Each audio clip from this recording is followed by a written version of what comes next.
پھر آیت 50 میں فرمایا وَإِذْ فَرَقْنَا بِكُمُ الْبَحْرَ، اور جب ہم نے تمہارے لیے سمندر پھاڑ دیا.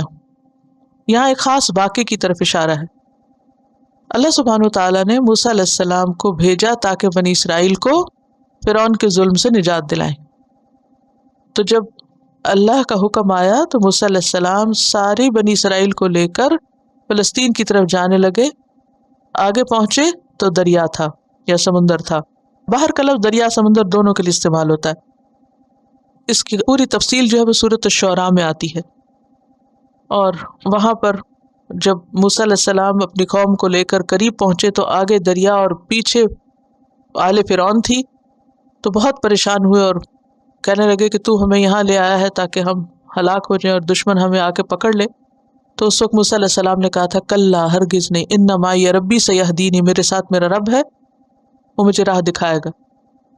بہرحال اللہ تعالیٰ نے موسیٰ علیہ السلام کو حکم دیا کہ اپنا عصا مارو پانی پر.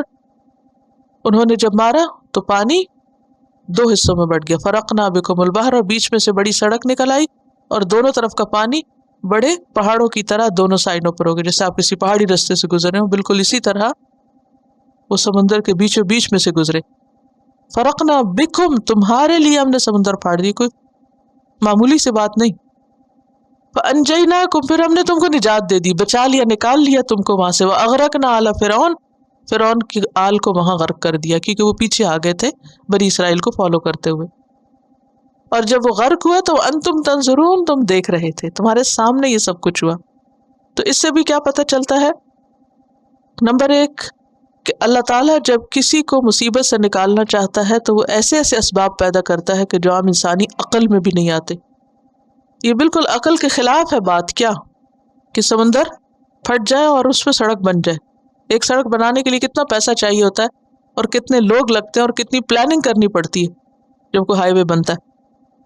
لیکن کہا یہ کہ ایک عصا کی ضرب سے ایک پورا راستہ بن جائے. اور یہ کس نے کیا؟ وہ دراصل عصا نہیں تھا، وہ اللہ کا حکم تھا، اذن تھا. تو جب اللہ کچھ کرنا چاہتا ہے، اذا اراد شیئا ان یقول له کن فیکون، تو وہ ہو جاتا ہے. تو اس میں اللہ کی قدرت سمجھ میں آتی ہے. دوسری بات یہ فانجیناکم، ہم نے تم کو نجات دی. اس سے پتہ چلتا ہے کہ مصیبت سے صرف اللہ نکالتا ہے. تو پھر کیا کرنا چاہیے مصیبت کے وقت؟ اللہ کی طرف رجوع کرنا چاہیے، نہ کہ انسانوں کی طرف کہ اچھا فلاں ہماری مدد کر دے اور فلاں ہمارے کام آ جائے. آج امت مسلمہ کا حال کیا ہے؟ اللہ سے زیادہ ان کی نظر کس کی طرف ہے؟ کس کو دیکھتے ہیں؟ انسانوں کو دیکھتے ہیں. ہم اپنی ذاتی زندگی میں بھی کوئی تکلیف آتی ہے تو دائیں بائیں انسانوں کو دیکھنے لگتے ہیں.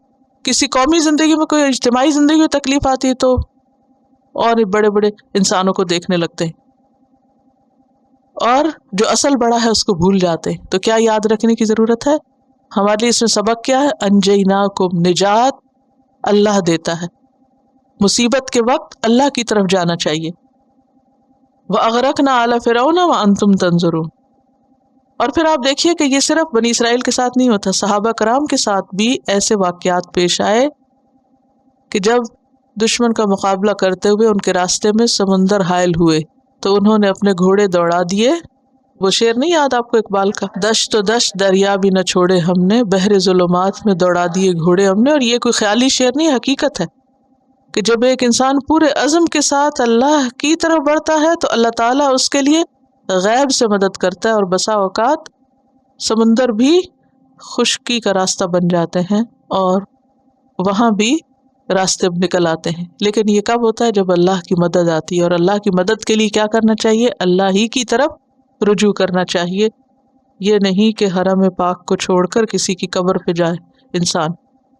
وَأَغْرَقْنَا آلَ فِرْعَوْنَ، اور غرق کر دیا ہم نے آل فرعون کو. وَأَنْتُمْ تَنْظُرُونَ، اور تم دیکھ رہے تھے سامنے تمہارے. اس میں بھی ایک بڑی بات ہے کہ انسان بسا اوقات سنتا ہے کہ اس کا دشمن ختم ہو گیا اور بعض اوقات اپنی آنکھوں کے سامنے ختم ہوتے ہوئے دیکھتا ہے. ان دونوں چیزوں میں فرق ہے نا. تو خاص طور پر جو مینشن کیا نا، وہ انتم تنظرون، تم اپنی نگاہوں سے، آنکھوں سے دیکھ رہے تھے. تصدیق ہو گئی، کنفرم کر دیا. ایک اور مزے کی بات یہ ہے کہ فرعون کو اپنے دریاؤں پہ بڑا ناز تھا. قرآن مجید میں ایک جگہ آتا ہے یا قوم الیس لی ملک مصر اے قوم میرے لیے یہ مصر کی بادشاہت نہیں دیکھتے تم؟ وہذہ الانہار تجری من تحتی، اور یہ دریا جو میرے نیچے بہتے ہیں، افلا تبصرون، تم دیکھتے نہیں ہو کہ میں کتنا بڑا بادشاہ ہوں؟ تو اللہ نے اس کو انہی دریاؤں میں ڈبویا جن پہ انہیں بڑا ناز تھا۔ تو کسی انسان کو بھی دنیا میں جو نعمت ملی ہے اس پر اترانا نہیں چاہیے، فخر نہیں کرنا چاہیے، بگڑنا نہیں چاہیے۔ کوئی پتہ نہیں کہ وہی جگہ انسان کے لیے ہلاکت کا ذریعہ بن جائے۔